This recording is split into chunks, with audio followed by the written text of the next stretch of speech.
I'm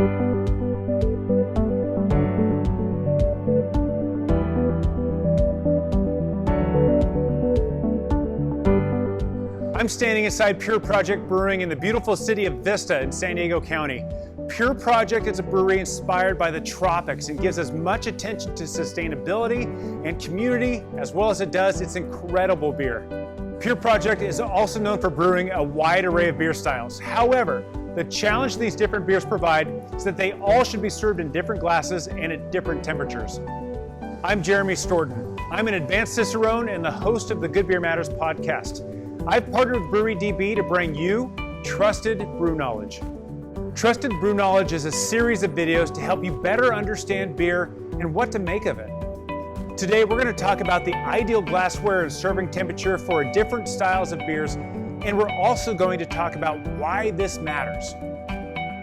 My name is Chris Guzman. I'm the Education Program Manager. Started Chris.thebeereducator on Instagram, and a little bit by little bit, people of industry or beer enthusiasts can just have a little bit more of a deep dive on the world of beer. Yeah, I'm an advanced Cicerone, currently studying for my Master's Cicerone. Yes, got the you are. cool little patch right there. So Chris, we've talked about the pale beers, we talked about red, brown, amber beers, but when we start getting into beers that are dark, rich, stouts, porters, Baltic porters, even imperials, we're also talking about strength. We're talking about darker barley wines, darker doppelbocks.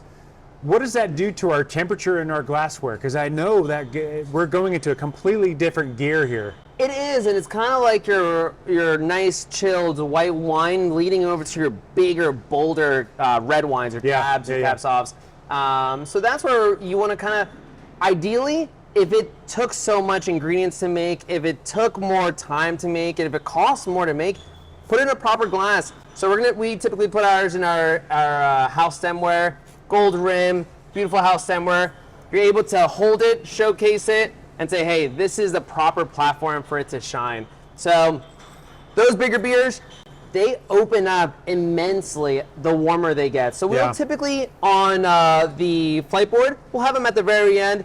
There, you're enjoying your German style pilsners, your amber ales, your hazy IPAs, your West Coast IPAs, so your sours. But by the time you get to the end of the board, you're like, well, this stout's a little bit warmer, but let's try it out.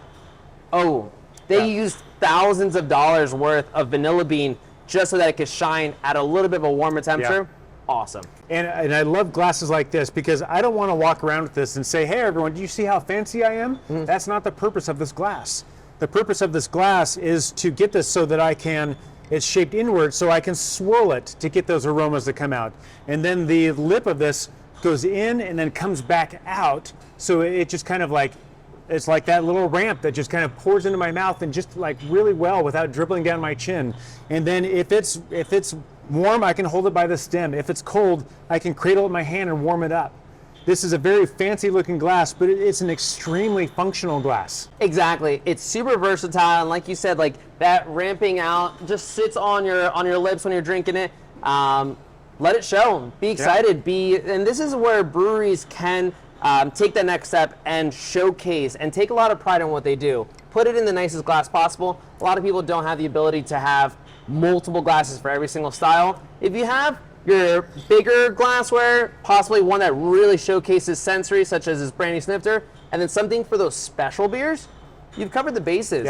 Yeah, like I said before, those imperial stouts, barrel-aged sours that take 14 months to 3 years to make, put it in a really beautiful glass, and it gets the conversation going where you're like, what are you enjoying? I got this one, but I didn't get that glass. What's in that glass? Oh, this is their imperial stout with 800 pounds of toasted organic coconut and organic Ethiopian coffee. That little bit of extra attention is great. And the other thing we need to talk about is strength of alcohol, because I don't want to go to some Oktoberfest and get a Stein or a Moss of beer that's 8% or above, because I may get half of that down and be like, oh, I gotta go. I'm done. That's a quick way to end a Friday night. So a lot of the times, breweries will pour a glass that's 10 ounces, or maybe 12, maybe 8, depending on it. But you need a glass that is smaller. This is your snifter glass filled with cognac. You don't fill it to the rim with cognac. So don't fill it to the rim with barley wine at 12+%. Exactly. And so that's a way to kind of choose your portions. Exactly, and choosing your portion is extremely responsible as well. So smaller vessel compared to this 17-ounce glass. Here, 10-ounce pour, and you're able just to sip it a little bit slower. It also, we like to put in that fancier house stemware, just because with this one, you can easily just start drinking this one. Here, it slows you down. You think about it a little bit more. Know your glassware, and if it's a higher ABV, ideally put it in something a little bit smaller, just because it's way more intense, and responsible drinking will get you a lot further. We've all had shaker pints of a 12% beer, and you're like, I shouldn't be doing this. This is a lot. So, but you're going to drink those fast, and if they're an expensive beer, if they're an incredible beer that should be savored, then you kind of want to slow down and enjoy yourself. Exactly. It's not like getting into a Ferrari for the first time where you just want to go fast. You kind of want to enjoy the experience. Going fast in a Ferrari is one thing, but taking a Ferrari in some like really fun corners is also fun. Exactly. So take this glass and take this beer and enjoy the ride. 100%. Love where our head's at. Yeah.